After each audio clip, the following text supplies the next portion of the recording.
ஈரானால் இனி எழும்ப முடியாதா? 140 இடங்களை டார்கெட் செய்து அடித்த அமெரிக்கா. எல்லாமே முக்கிய இலக்கு. அமெரிக்கா ஈரான் இடையே மீண்டும் மோதல் வெடித்துள்ளது.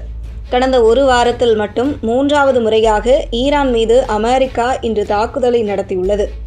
அதன்படி ஈரான் கடற்படையின் பல்லை பிடுங்கி வலுவை குறைக்கும் வகையில் மொத்தம் 140 இடங்களை குறிவைத்து அமெரிக்கா தாக்குதல் நடத்தியுள்ள நிலையில் அதன் பின்னணி குறித்த திடுக்கிட வைக்கும் தகவல் வெளியாகியுள்ளது. ஈரானுக்கும் அமெரிக்காவுக்கும் இடையே மீண்டும் மோதல் வெடித்துள்ளது. இரு நாடுகள் இடையே போர் நிறுத்த ஒப்பந்தம் கையெழுத்தான நிலையில் ஹார்முஸ் ஜலசந்தியில் ஈரான் சரக்கு கப்பல்களை தாக்குவதாக கூறி அமெரிக்கா தாக்குதலை தொடங்கியது. கடந்த 7 நாட்களில் 2 முறை ஈரான் மீது அமெரிக்கா தாக்குதல் நடத்தியது. இன்று 3வது முறையாக அமெரிக்கா புதிய தாக்குதலை தொடங்கியது. ஹார்முஸ் ஜலசந்தியில் சைப்ரஸ் நாட்டின் கொடியுடன் பயணித்த MV GFS கேலக்ஸி எனும் கண்டெய்னர் கப்பல் மீது நேற்று ஈரான் தாக்குதல் நடத்தியதால் அமெரிக்கா கோபமடைந்தது. அது மட்டுமின்றி ஹார்முஸ் ஜலசந்தியை மூடுவதாக ஈரான் அறிவித்தது.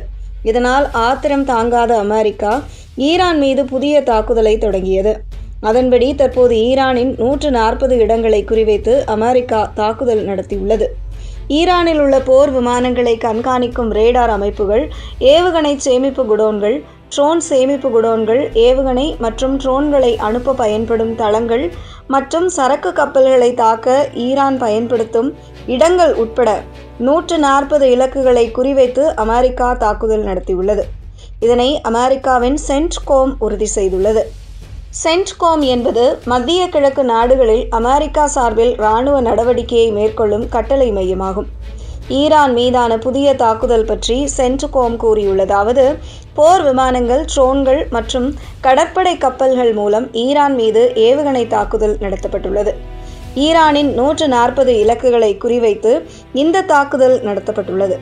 ஈரானின் ஏவுகணை மற்றும் ட்ரோன் தளங்கள், வெடிமருந்து சேமிப்பு குடோன்கள், தகவல் தொடர்பு மையங்கள், கடல்சார் போக்குவரத்தை கண்காணிக்கும் ரேடார் மையங்கள் உள்ளிட்டவை இதில் அடங்கும். ஹார்முஸ் ஜலசந்தி வழியாக சுதந்திரமாக வர்த்தக கப்பல்கள் மீது ஈரான் தாக்குதல் நடத்தி வருகிறது. இந்த தாக்குதலை குறைக்கவும் ஈரானின் கடல்சார் தாக்குதலுக்கான வலிமையை குறைப்பதை நோக்கமாக வைத்து இந்த தாக்குதல் நடத்தப்பட்டுள்ளது. அமெரிக்காவின் தலைமை தளபதியின் உத்தரவின் பேரில் இந்த வாரத்தில் 3வது தாக்குதலை நடத்தியுள்ளோம். இந்த 3 தாக்குதலின் வழியாக மொத்தம் ஈரானின் 300 இலக்குகள் தாக்கப்பட்டுள்ளன என கூறப்பட்டுள்ளது.